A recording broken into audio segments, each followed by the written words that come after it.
Paz do Senhor. Hoje é quinta-feira, dia de paz e vida na sua casa.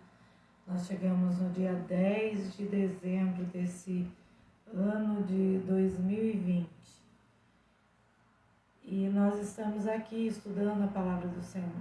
Antes de começar, eu queria fazer uma pequena oração. E eu queria que você orasse junto comigo. Senhor, nós te agradecemos pela Tua palavra, pela oportunidade que nós temos de ter a Tua palavra nas nossas mãos e podermos estudar e aprender dela, Senhor. Porque a Tua palavra é vida para os nossos ossos, ó Pai. Muito obrigado por este momento. Que o Teu Espírito Santo abra o nosso entendimento para que a gente entenda realmente aquilo que o Senhor quer falar conosco. Muito obrigado, Senhor. Nós oramos em nome de Jesus. Amém? Você pode mandar os seus comentários, pode compartilhar o nosso estudo, você pode falar assim, oi, eu estou aqui, estou assistindo. Vai ser um prazer saber que você está junto com a gente, aqui conectado junto com a gente. Amém? Irmãos, a palavra de Deus ela tem que se tornar um tesouro precioso que poderá sempre ser encontrado nas nossas vidas por qualquer pessoa. Se nós basearmos a nossa existência na Bíblia, verdadeiramente nós somos felizes. Seja bem-vindo, Sidney Melo, boa noite, que Deus te abençoe. Por quê? Por que a gente está falando isso, que verdadeiramente nós somos felizes se a gente basear a nossa vida na palavra de Deus? Porque através da palavra, Deus se revela a nós. E ela, a Bíblia, a palavra de Deus, ela nos ajuda a diferenciar aquilo que é certo daquilo que é errado. Nos ajuda quando nós temos dúvida em alguma coisa, em como dar o passo certo, em como acertar nas nossas decisões. E além disso, a palavra de Deus nos ajuda a aprender a viver de uma maneira que agrada a Deus, de uma maneira em que Deus se regozije e se alegre com a nossa vida. E é interessante a gente observar que Deus nos criou com a capacidade de aprendizado. E esse aprendizado que Deus nos deu é através daquilo que a gente vê e daquilo que a gente ouve, né? Então a palavra de Deus diz, que é um texto bem usado, que a fé vem pelo ouvir e ouvir a palavra de Deus. Não é isso mesmo, Selma? Seja bem-vinda em nome de Jesus. Então quando nós lemos, quando nós estudamos a Bíblia, quando nós aprendemos, quando nós tomamos a Bíblia para nós, a gente começa a aprender e a refletir sobre a nossa própria vida, a nos entender como um ser humano que foi regenerado através da palavra de Deus. E dessa maneira, nós fortificamos a nossa fé, nós crescemos em espírito e nós crescemos em verdade também. Síria, seja bem-vinda em nome de Jesus. Na palavra de Deus há toda a orientação para que nós caminhemos e prossigamos no caminho que o Senhor traçou para nós. Por isso é que Paulo deu aquela orientação lá em Filipenses 4, versículo 9. O que também aprenderam, receberam e ouviram de mim, e o que viram em mim, isso ponham em prática, e o Deus de paz estará com vocês. O que é que eles receberam, o que é que eles aprenderam, receberam e ouviram através da vida do apóstolo Paulo? Eles aprenderam, receberam e ouviram tudo aquilo que Paulo falava a respeito das Escrituras e o próprio ensinamento de Cristo que Paulo passava para eles. Então é isso que a gente procura aqui nas quintas-feiras, não é? Passar um entendimento da palavra do Senhor para que a gente cresça, né? Para que a gente não fique estagnado, não fique parado no tempo. Ficar parado é a coisa mais terrível que existe no mundo, né? A gente está vendo com a pandemia, que não pode ninguém sair, tem que ficar em casa, restrição para todo lado. Ser restrito é uma coisa muito triste. Mas quando nós recebemos a palavra do Senhor no nosso coração, nós recebemos liberdade e nós crescemos em fé, crescemos em espírito e em verdade. Então, seguindo nessa linha de ensinamento da palavra de Deus e naquilo que a gente está vendo todas as quintas-feiras, nós estamos vendo sobre a restauração das portas do Muro de Jerusalém. Hoje nós vamos falar sobre a restauração da Porta dos Cavalos. Irineia, paz do Senhor, Deus te abençoe em nome de Jesus. Seja bem-vinda. Então hoje nós vamos falar sobre a restauração da Porta dos Cavalos. E como você que entrou na página, você viu ali a chamadinha para hoje, então você sabe que está em Neemias 3, no versículo 28 e versículo 29. A palavra do Senhor, ela diz assim: os reparos acima da porta dos cavalos foram realizados pelos sacerdotes. Cada um consertou o trecho do muro em frente de sua própria casa. Depois deles, Zadok, filho de Imer, também consertou o trecho do muro em frente de sua casa. Ao seu lado estava Semaías, filho de Seconias, guarda da porta oriental. E assim nós chegamos à 8ª porta a ser restaurada nos muros de Jerusalém, que é a Porta dos Cavalos. Quando a gente fala em cavalo, a gente logo lembra de trabalho, lembra de força, porque os cavalos eles são muito fortes, né? São animais vistosos, são elegantes, são animais que impõem um certo respeito e eles se impõem. A própria presença do cavalo é uma imposição, né? Ninguém vai se meter, entre aspas, aí a besta como um cavalo. Todo mundo respeita porque olha o tamanho do bicho, né? Então os cavalos eles são muito fortes, são animais fortes. Eles falam de força. E os cavalos também, eles eram e ainda são usados, inclusive por causa dessa força que eles têm, como veículos para conduzir as pessoas, né? Veículo de transporte e também para conduzir os guerreiros em suas batalhas. Durante toda a palavra de Deus, nas batalhas que a gente pode ver, né? A gente vê os cavaleiros nos seus cavalos indo para as batalhas, né? Porque eles serviam de condução para uma guerra, né? Mas repare que cada cavalo ele só tem um condutor, ele só tem uma pessoa que conduz, que faz com que ele ande no caminho certo. E esse condutor é o cavaleiro. Se você olhar lá em Apocalipse, se a gente for trabalhar o nosso estudo, entendendo, né, que as portas de Jerusalém, do Muro de Jerusalém, não era só para aquela época, e não tem uma representatividade só física, mas tem uma representatividade espiritual para nós.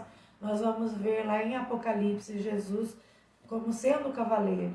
E ele tem que ser o condutor das nossas vidas, não é? Ele é que nos conduz por todas as situações que nós passamos em todo o tempo da nossa vida. Então a Porta dos Cavalos, ela nos fala sobre força, nos fala sobre batalha, mas também fala da confiança, da fé que nós devemos ter naquele que está no comando de todas as coisas, aquele que é o Criador dos céus e da terra, naquele que diz a palavra de Deus que por ele, para ele, não é? Por ele, para ele foram todas as coisas foram criadas, não é? Então nós temos que ter também, né? Nós precisamos entender a respeito dessa fé e dessa confiança que nós temos que ter nesse Senhor que tem que estar no comando da nossa vida, que tem que estar na direção da nossa vida. Nós podemos tomar algumas escolhas, mas se a gente for tomar a escolha direcionado por aquele que é o condutor da nossa vida, nós não iremos errar. Eu lembro quando eu me casei e nós fomos passar a lua de mel em Serra Negra, tinha um passeio a cavalo lá. E os cavalos, aqueles cavalos que fazem os passeios em Serra Negra, eles conhecem o caminho de cor salteado. Não precisa nem de gente na frente. Você senta no cavalo e o cavalo vai embora, faz o mesmo caminho, né? Já está viciado naquilo lá. Se você tentar sair do caminho, ele não vai. Por quê? Porque é aquele caminho que foi traçado para ele. Então, o Senhor, ele tem que ser o condutor das nossas vidas e nós devemos caminhar pelo caminho que ele traçou para nós. Será que você consegue entender isso e aplicar isso na sua vida? Eu espero que sim. Em 2 Crônicas, no capítulo 32, você não precisa ler agora, mas você pode anotar para ler depois, dos versículos 2 a 8, há um versículo aí muito emblemático, né? E esse texto, ele trata de algumas providências tomadas por Ezequias quando o rei da Síria, que se chamava Senaqueribe, ele se levantou contra Jerusalém. E Ezequias, que era o rei de Judá, ele precisou tomar algumas providências, e você pode ler aí na sua Bíblia as providências que ele tomou. Sejam bem-vindos, Marisete e Juraci. Deus abençoe sua vida, a vida de vocês. Então, toda vez que você ouvir falar em rei da Síria, né, ou rei de Tiro, Faraó, rei da Babilônia, em muitos lugares da Bíblia, você pode entender, você já pode já olhar para esse texto e ver que eles são figuras de Satanás. E também, se você prestar atenção nos textos que falam sobre essas batalhas, você vai ver que em muitos lugares as batalhas por essas pessoas, por esses reis, pelos faraós, elas eram travadas contra o povo de Deus. E isso tipifica, ilustra a guerra entre o povo de Deus e o arqui-inimigo do povo de Deus e desse exército que se levanta, não é, para o reino de Deus, que somos nós que formamos a igreja de Cristo. No finalzinho do versículo, lá do capítulo, lá no versículo 8, mais ou menos, Ezequias ele dá uma mensagem de ânimo ao povo. Olha só o que diz a palavra de Deus. Porque o exército do rei da Síria, ele era muito forte, e ele vinha a galope, ele estava caminhando rapidamente contra o povo de Judá. Então, olha só, diz assim o versículo: e pôs capitães de guerra sobre o povo, e reuniu-os na praça da porta da cidade, e falou-lhes ao coração, dizendo: esforçai-vos e tende bom ânimo, e não temais, nem vos espanteis por causa do rei da Síria, e nem por causa de toda a multidão que está com ele, porque há um maior conosco do que com ele. Com ele está o braço de carne, mas conosco o Senhor nosso Deus para nos ajudar e para guerrear por nós. E o povo descansou nas palavras de Ezequias, rei de Judá. Então, olha só, algumas coisas interessantes que a gente vê aqui nesse texto é que sempre, quando se entra numa batalha, aqueles que estão na liderança têm que organizar as coisas, né? Ezequias, ele pôs capitães de guerra sobre o povo e reuniu todo mundo na praça, ele não fugiu. Ezequias não fugiu, ele era um líder que não fugia, mas ele estava ali na frente do povo, estava junto com o povo e animando o povo, né? Talvez você esteja numa guerra muito grande aí, e as palavras de ânimo que Ezequias falou pro seu povo, né? Falou para aquele povo naquele dia, também é para nós nos dias de hoje, e é para você aí na sua casa. O Senhor fala conosco, fala: se esforce, né? Se esforce, quer dizer, trabalhe, não desanime. E ele ainda reforça dizendo: tem de bom ânimo, não tema, né? Nem se espante por causa do rei da Síria, ou por causa do inimigo das nossas almas, que está vindo por aí a galope, e nem por causa da multidão que está junto com eles, porque aquele que está conosco é muito maior. Aliás, ele derrotou o inimigo das nossas almas, e é o Senhor Jesus Cristo. E Ezequias ainda diz, olha, com ele está o braço de carne, mas conosco o Senhor nosso Deus, para nos ajudar e para guerrear por nós. Né? Então, tome esse versículo para você, nesses dias difíceis que nós estamos vivendo, e pense que o Senhor, ele está juntamente conosco, ele é maior do que qualquer luta, do que qualquer batalha, de qualquer circunstância. Ele está para nos ajudar e muito mais, ele está para guerrear as nossas guerras, para guerrear juntamente conosco. E depois você faça como fez o povo, descanse nessas palavras, porque de verdade o Senhor está conosco. Não há circunstância, não há batalha que possa nos desanimar e fazer com que a gente se esforce menos. Não há. Nós temos que nos levantar e nos posicionar diante do Senhor. Mas voltando aqui para o muro de Jerusalém, o próprio muro e as suas portas, eles representam a separação do povo de Deus, né? O muro é uma proteção, as portas também. A porta serve para te separar. Quando você entra na sua casa e fecha a porta atrás de si, você está deixando uma rua, um bairro, uma cidade inteira atrás de você. E você está seguro no lugar da sua habitação. Então, o muro e as portas representam a separação e, ao mesmo tempo, o cuidado de nosso Deus em nos proteger contra os inimigos.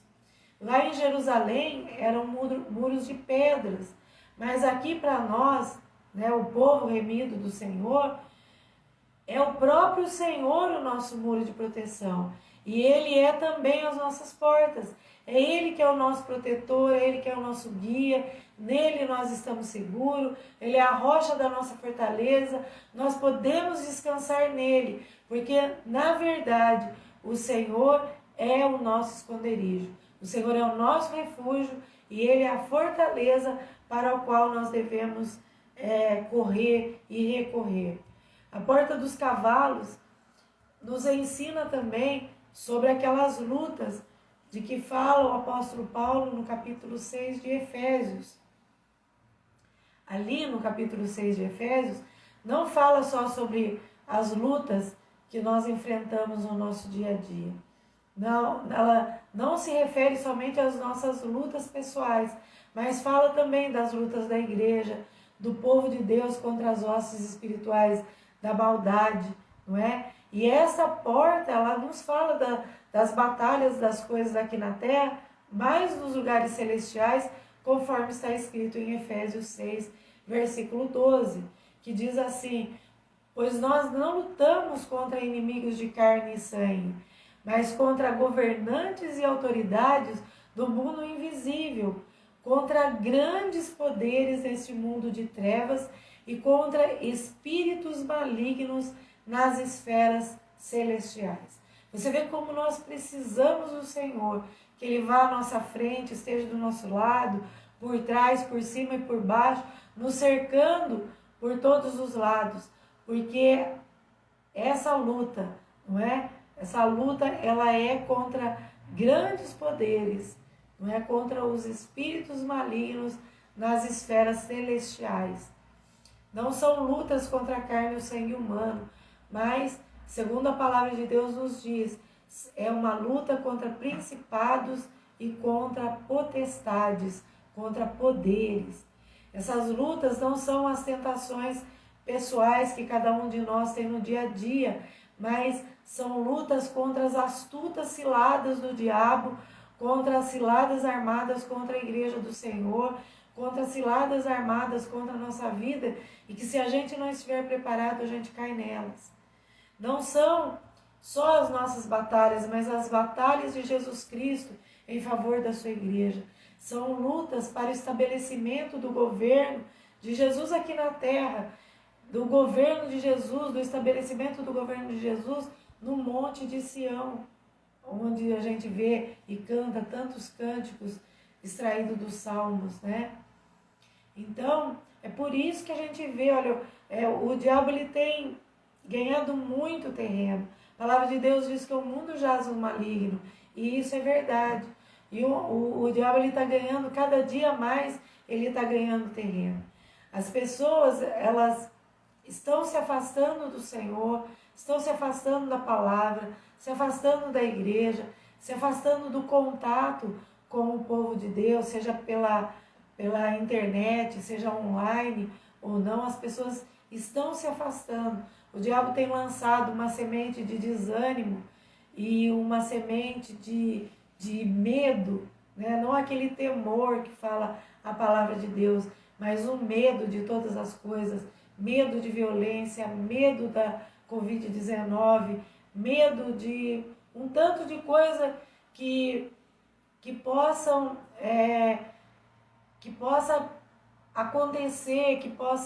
acontecer na vida nesses dias de hoje, né, nos dias que nós estamos enfrentando. Né, o diabo está ganhando terreno, mas nós temos que entender que o Senhor está conosco. E essa batalha já é uma batalha vencida, já é ganha. Né? Nós precisamos ter fé nessa batalha. Né? Davi, ele nos dá uma visão mais clara sobre quais são essas batalhas, já que Davi, ele não batalhou as suas batalhas, mas ele batalhou as batalhas de Deus, ele lutou as guerras de Deus. Davi é, entre os personagens bíblicos, uma figura de Cristo, do rei que o Senhor exaltou para reinar sobre o povo de geração a geração, conforme está no Salmo 89, versículo 3 a 4. A palavra do Senhor diz: tu fizeste, né, diz assim, tu disseste, fiz uma aliança com Davi, meu servo escolhido. A ele fiz esse juramento: estabelecerei seus descendentes como reis para sempre. Eles se sentarão em seu trono de geração a geração. E nós fazemos parte dessa geração de Davi e dessa geração de reis e sacerdotes que o Senhor levantou e que estão para governar sobre essa terra. Essas batalhas são exaustivamente escritas por muitos santos em todas as épocas e que podem ser encontradas em vários livros da Bíblia, né, da Palavra de Deus, como no livro de Josué, de Juízes, de Esdras e do próprio Neemias. Mas essas batalhas, elas não podem ser aprendidas só teoricamente como doutrina, elas têm que ser experimentadas. Nós precisamos passar pela experiência dessa batalha, porque nós precisamos ser conhecidos no Senhor. Nós temos que aprender essas guerras, porque essa é a nossa geração. E Satanás continua combatendo contra o povo de Deus. Essas lutas que começaram lá no Jardim do Éden, elas só vão encerrar quando o último inimigo for vencido, que conforme escreveu Paulo na primeira carta aos Coríntios 15, 26, esse último inimigo a ser vencido é a morte. Aí vai ser o fechamento de todas as coisas. E por falar em morte, no final nós vamos estar orando pela família do nosso irmão Doni, né? A mãe dele acabou de falecer. Nós vamos estar orando para que o Espírito do Senhor esteja consolando toda a família e trazendo refrigério sobre a vida dos seus parentes e familiares, né? Enquanto esse último inimigo não é vencido, enquanto a morte não é vencida, nós ainda vamos passar por esse tempo de separação, que é a morte física, por essa coisa tão dolorida, né, que é saber que nunca mais nós veremos os nossos entes queridos que se foram, né, aqui na terra, mas que há uma esperança de vê-los ali no céu, quando o Senhor Jesus voltar para buscar a sua igreja. A palavra de Deus nos diz que Jesus veio na fraqueza da nossa carne, para que na carne ele condenasse o mundo, para que na carne o mundo fosse, ou o pecado fosse condenado. Em Romanos 8, versículo 3, a palavra de Deus ela é bem clara, quando ela diz assim, que a lei não era capaz de nos salvar por causa da fraqueza da nossa natureza humana.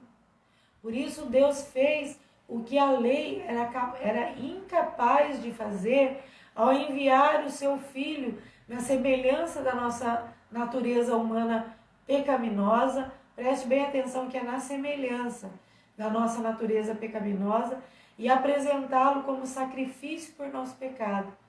Com isso, Deus declarou o fim do domínio do pecado sobre nós.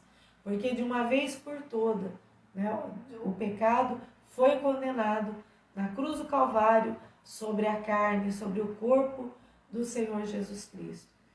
Então, meus irmãos, olha só que maravilha, que coisa maravilhosa o que a palavra de Deus nos conta, o que ela revela para nós, não é? Com um só golpe, Deus destruiu aquele que tinha o império da morte, e com a própria arma de Satanás, que é aquele que tinha o império da morte, que era Satanás. Ele pegou a morte, que era a arma de Satanás, e com um golpe só, ele destruiu Satanás, destruiu a morte, e despojou os principados e potestades, e triunfou deles lá na cruz, não é? Expondo-os publicamente. É isso que diz o texto de Colossenses 2, versículo 15. Diz assim: desse modo, desarmou os governantes e as autoridades espirituais, e os envergonhou publicamente ao vencê-los na cruz. Ele feriu a cabeça da serpente, conforme Deus já havia dito lá em Gênesis 3, versículo 15, não é? Então, tenha sempre isso em mente.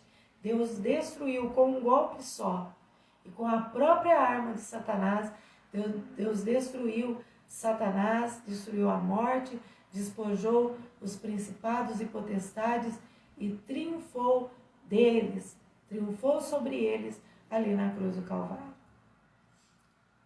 Davi foi ungido rei sobre Israel quando ele ainda era criança. E você pode comprovar isso lá no primeiro livro de Samuel, no capítulo 16.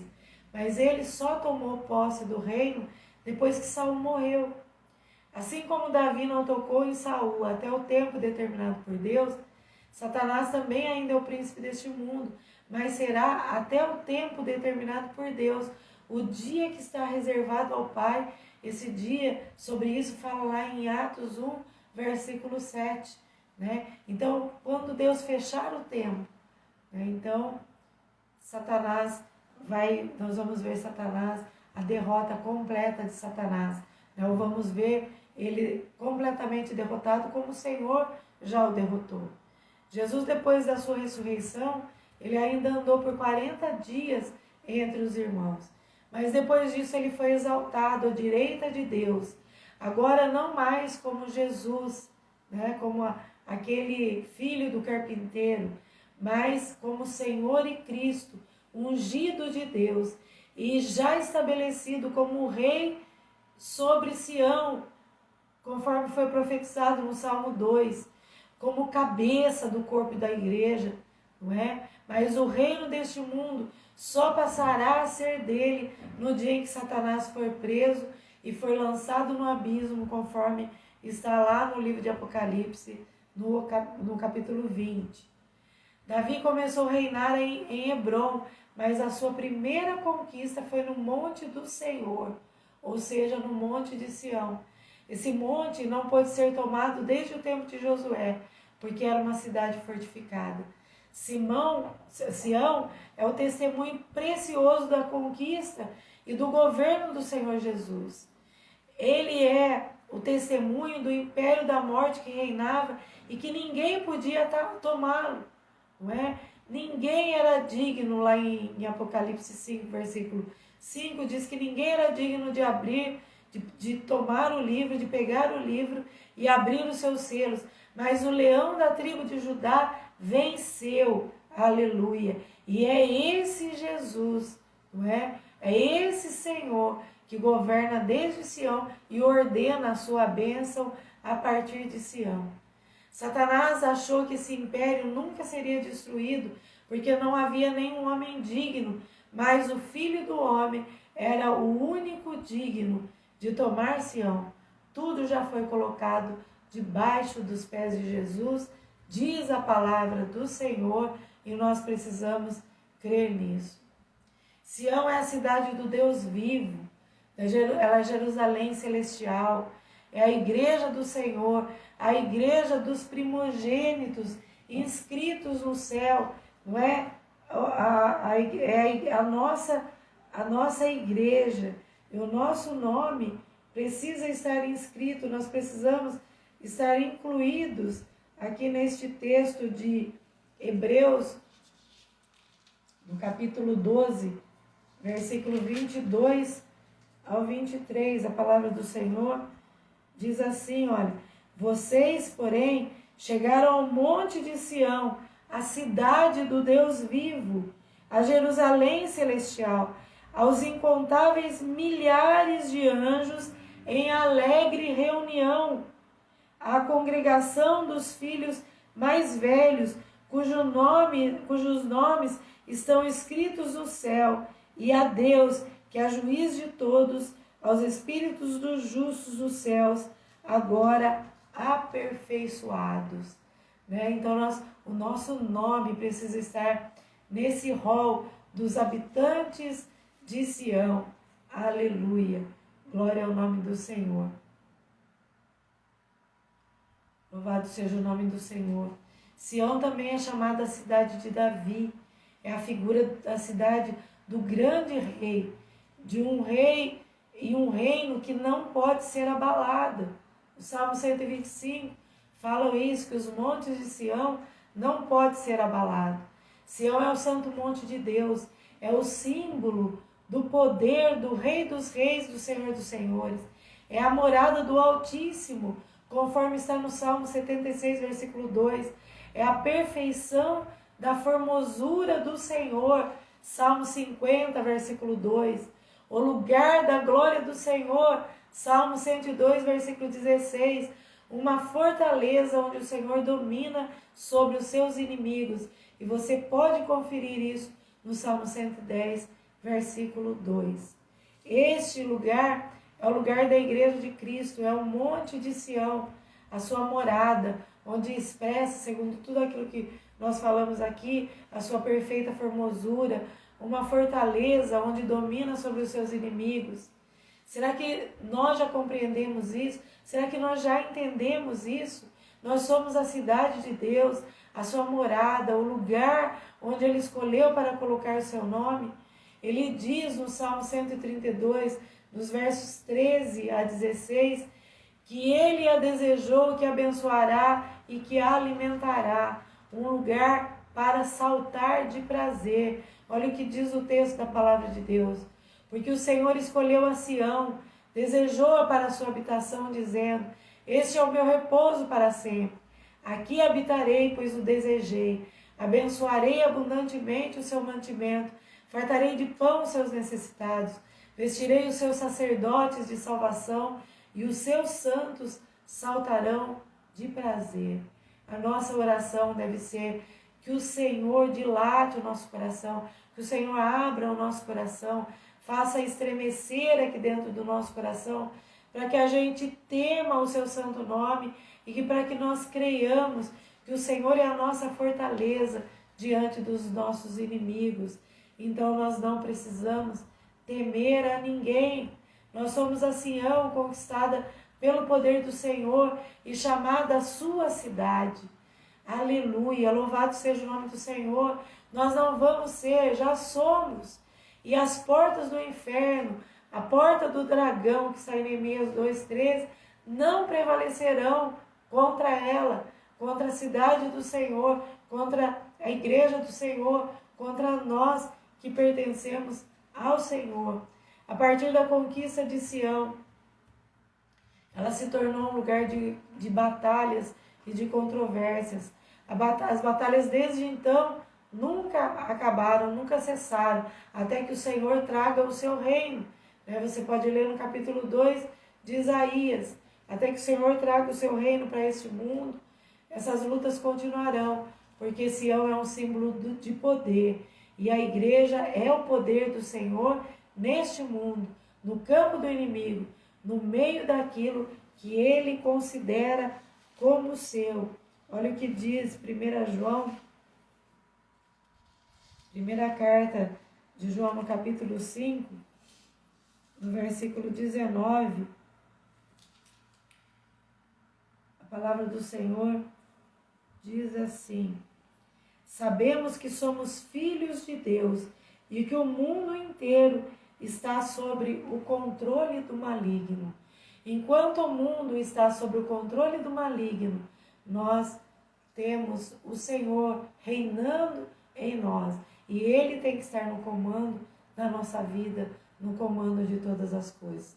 Nós estamos aqui no mundo, mas nós não somos deste mundo, né? Nós representamos o poder do Senhor neste campo do inimigo, porque conforme diz a palavra de Deus, o mundo inteiro jaz nele, né? O mundo inteiro é do maligno, mas nós temos que fazer a diferença. Nós somos o diferencial e nós somos protegidos pelo Senhor a quem nós pertencemos. Os profetas chamavam, eu chamo de controvérsias de Sião, porque todas as guerras em todos os tempos sempre foram contra Sião e Jerusalém sempre está envolvida também. Satanás não tem outro objetivo de destruição senão contra o povo de Deus. A nossa luta é contra ele e a sua luta é contra nós, é contra a igreja do Senhor. Não há nenhum lugar nas Escrituras que dizem que Satanás é inimigo de Deus, mas a palavra de Deus fala que Satanás é o inimigo das nossas almas. 1 Pedro 5, versículo 9, a palavra do Senhor diz assim: permaneçam firmes contra ele e sejam fortes na fé. Lembre-se de que seus irmãos em Cristo em todo o mundo estão passando pelos mesmos sofrimentos. Então, as circunstâncias tentam fazer com que a gente esqueça que nós somos do Senhor e que Satanás é o inimigo das nossas almas.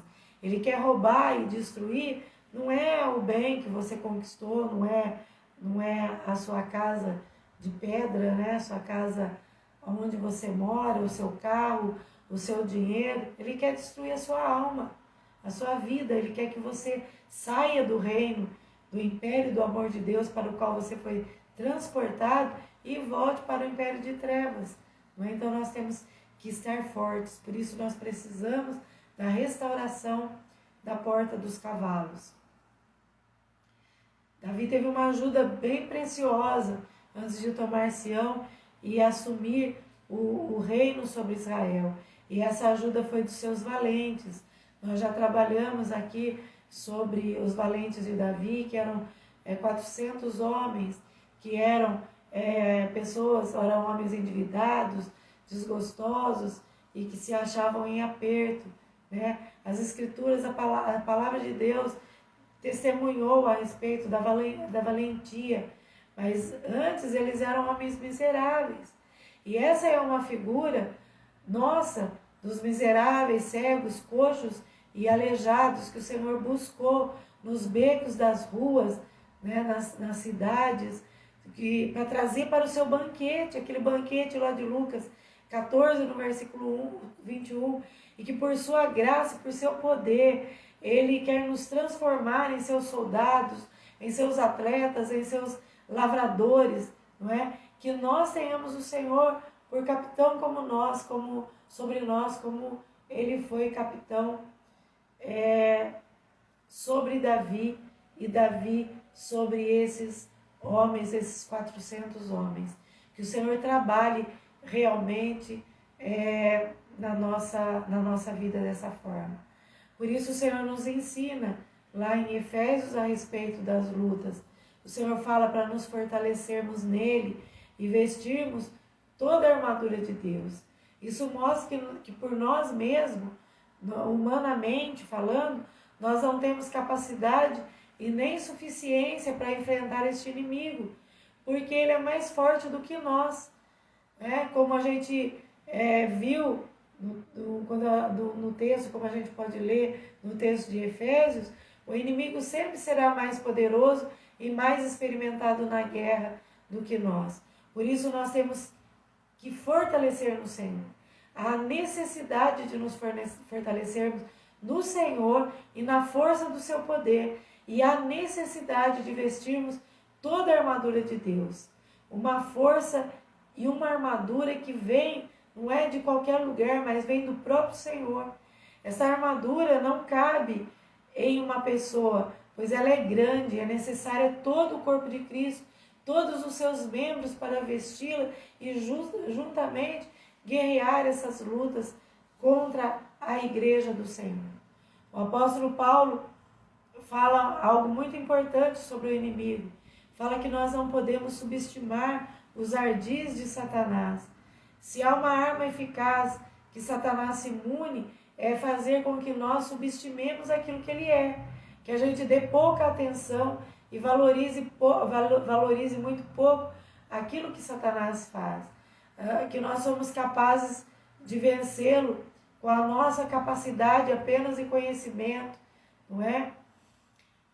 A autoconfiança, quando a gente chega numa autoconfiança, ela é um dos principais dardos de Satanás. Em seguida, ele nos tenta com a presunção, porque muitas vezes a gente fala, eu tenho a palavra aqui, mas não lê, não estuda, né? Não se arma, não se fortalece, né? E acha porque ouviu algumas coisas já pode lutar contra o maligno, né?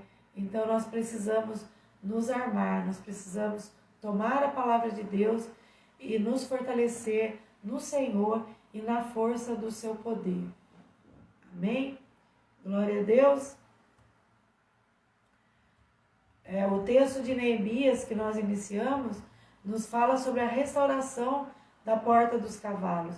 Ela fala que os sacerdotes restauraram essa porta de frente das suas casas, em frente às suas casas.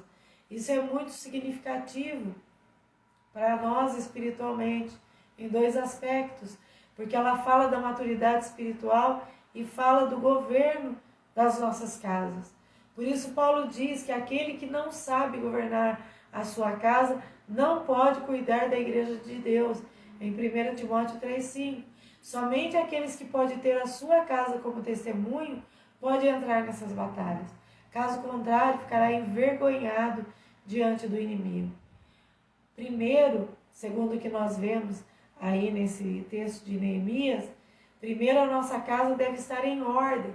Tem que haver uma restauração da porta da nossa casa para que haja um esconderijo, um lugar seguro onde nós possamos estar.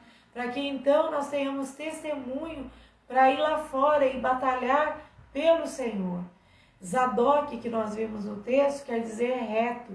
E este homem também edificou diante da sua casa. A casa desse homem reto era o espelho para a restauração da porta dos cavalos. Ele estava mais próximo. Por isso que a primeira igreja é a nossa casa. E se ela estiver bem estruturada e bem edificada, é porque nós já fomos exercitados e tratados pelo Senhor, para que sejamos uma bênção para a casa de Deus, como instrumentos da restauração de Deus, do seu testemunho. A expressão que nós encontramos em Neemias, de fronte da sua casa, serve como um parâmetro para todos nós e para que a gente reflita e pense como está a nossa casa, como é que está a sua casa, como ela estiver, assim será a casa de Deus se você tocar a mão nela. Se você quiser fazer alguma coisa, né, e os líderes têm que prestar muita atenção nisso, se a sua casa não estiver em ordem e você quiser governar alguma área na igreja de Deus, se você tocar a sua mão nas coisas de Deus, ela vai ser da forma como está a sua casa, não é? O Senhor diz que o governo é sobre a nossa casa para que o cuidado seja sobre a sua casa. né? Essa frase ela é muito importante a gente guardar. O governo é sobre a nossa casa, porque o cuidado é sobre a casa de Deus. Por isso, né, se só há governo sobre a sua própria casa e não sobre a casa do outro. Você já viu que a gente é capaz de falar muito sobre a casa de uma outra pessoa e de avaliar a casa do outro, né? Mas Deus fala que é sobre a nossa casa e não sobre a casa do outro. Por isso o Senhor é quem governa a casa dele. E nós temos que governar a nossa própria casa para a gente poder cuidar da casa do Senhor. Se a gente não entender isso, nós não vamos entender o que é cuidar da casa do Senhor. E essa semana, quem esteve na igreja no domingo viu que a chuva foi muito forte e as calhas estavam entupidas, entrou água bastante lá na igreja. Mas nós tivemos um pequeno exército que esteve ali durante a semana na igreja e foi lá porque entendem o cuidado da casa do Senhor, porque governam bem a sua casa. Então eles estiveram lá, desentupiram as calhas e já providenciaram uma forma de fazer reparação naquilo que foi estragado pela chuva, né? Então nós precisamos ter esse entendimento, né? O Senhor governa a casa dele. Nós, quando governamos a nossa casa, nós entendemos sobre o cuidado e aprendemos sobre o cuidado que nós temos que ter na casa do Senhor. Nós vimos então hoje que a porta dos cavalos, ela fala das batalhas espirituais contra a igreja. Fala também das batalhas que nós enfrentamos pessoalmente.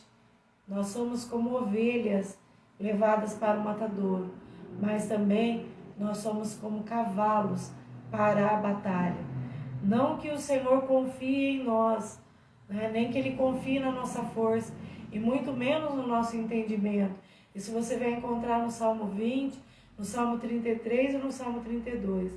Mas porque nós somos preparados para a batalha pelo Senhor, não é? Preparados para a batalha do Senhor pelo próprio Senhor, cuja vitória já vem dele, né? A vitória vem do Senhor. A Bíblia diz: se o Senhor é por nós, se Deus é por nós, quem será contra nós? Ele peleja com os seus santos. Está lá no livro de Judas, no capítulo 1, versículo 14. E seu nome é fiel e verdadeiro, diz Apocalipse 19, 11. Eu queria ler esse último texto para a gente encerrar. Apocalipse 19, versículo 11.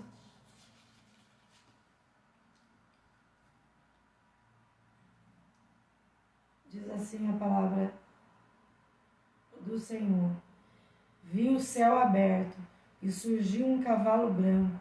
Seu cavaleiro se chama Fiel e Verdadeiro, pois julga e guerreia com justiça. Amém? Glória a Deus.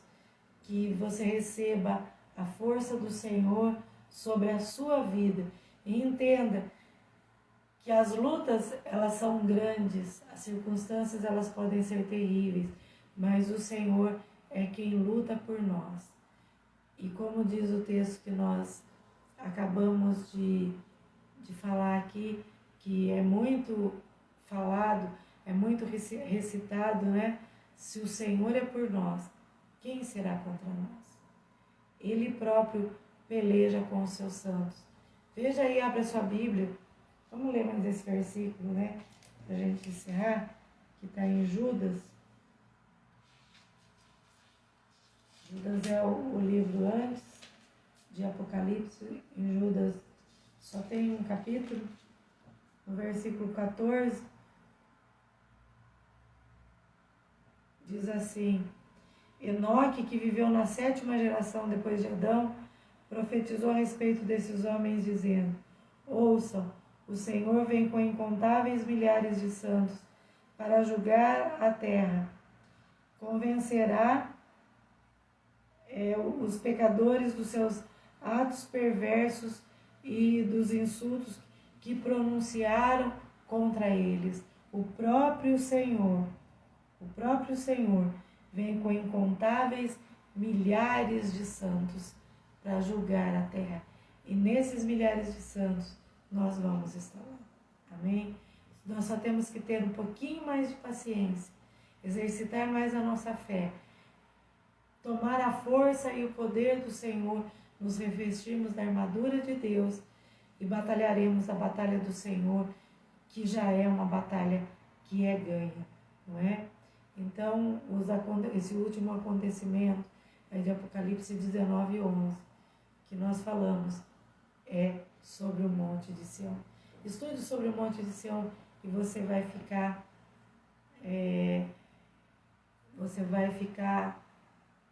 maravilhado do que a palavra de Deus tem a dizer e nos ensinar a respeito desse monte.